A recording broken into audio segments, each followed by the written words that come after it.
What's up, my beer bros? Beer Maine-iac here, March 30th, NBA game picks and spread predictions, and we do it every day because we do it relatively well, and this intro really needs work. First, we have the Bulls at the Magic. No Dunn, no Levine. I think the Magic win this one. They should cover. They're favored by 6.5. Then you have the 76ers at the Hawks. And a little ironic note here is that Fultz missed 68 games with a busted shoulder, busted shot. Comes back a couple games later, knocks out Joel Embiid for the rest of the regular season, possibly into the playoffs. It's kind of heartbreaking because with the Sixers fighting the Cavs possibly for the third seed, that would have been an intense race to watch. But without Embiid, I think they fall off. Maybe they fall to the fifth or sixth seed. It would be definitely interesting to see for sure. But they should win tonight. Ben Simmons should be able to carry them past the Hawks. They're favored by 7.5. They should cover as well. Then you have the Pelicans at the Cavaliers, my featured game of the night, at least 8 p.m. Eastern, 5 p.m. Pacific time on ESPN. Cleveland's favored by 4 in this one, but I'm picking the Brow and the Pelicans to beat the Cavs.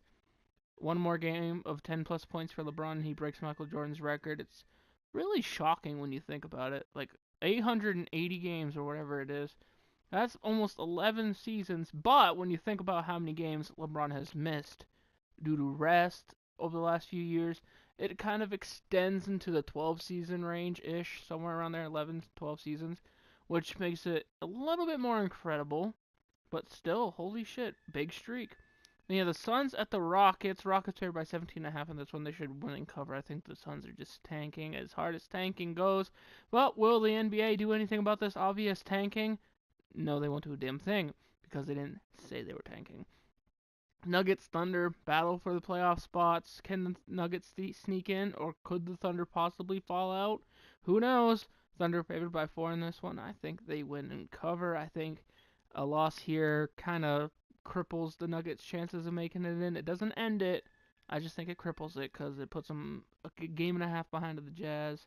Or no, a couple games and a half behind the Jazz, so it should be interesting to see. You know, the Timberwolves at the Mavs. Karl-Anthony Towns coming off a game where I believe he had 56 points and 15 rebounds. Insane. Timberwolves favored by 6 in this one. They should win and cover.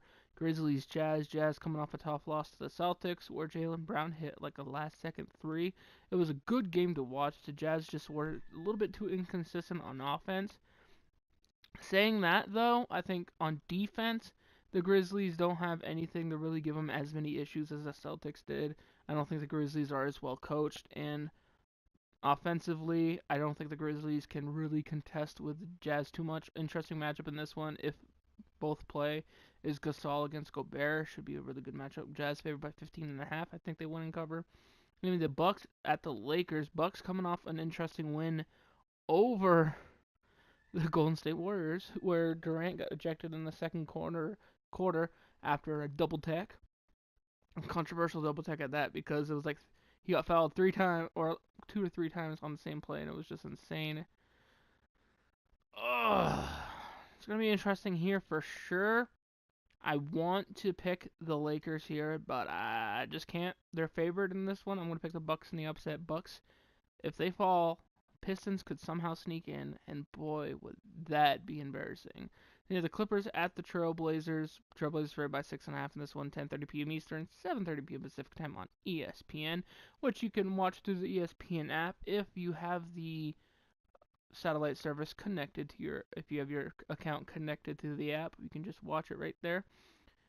It's interesting to note the Clippers Portland Trailblazers matchup because right now Portland has a slightly comfortable lead on 4 and 5.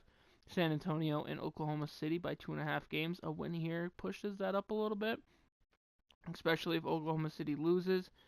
And you have the Clippers 1 game behind the Jazz for the 8th seed. So a win here, and possibly if the Grizzlies upset the Jazz, the Clippers could be tied for that 8th spot, which would be very important. But a loss here, it puts the Clippers a little too far behind for me personally. I know I'm going a little bit too far into it for just a standard pick video, or but I like talking basketball with people. I like talking basketball with you guys, because if you listen, then hey.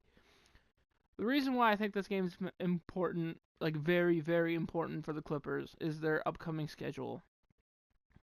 If they can upset the Blazers, it lessens the blow of the upcoming schedule of facing Pacers, the Spurs, the Jazz, the Nuggets, the Pelicans. They got five. They got 6 teams, including the Blazers, who are either playoff bound or on the cusp of the playoffs. The only team they face with a sub 500 record is the damn Lakers. So it's a tough road, and this is gonna be one game that they need to win. Anyway, guys, thank you for watching. Don't forget to leave a like, comment, subscribe if you are new, and I'll see you in the next one. Peace.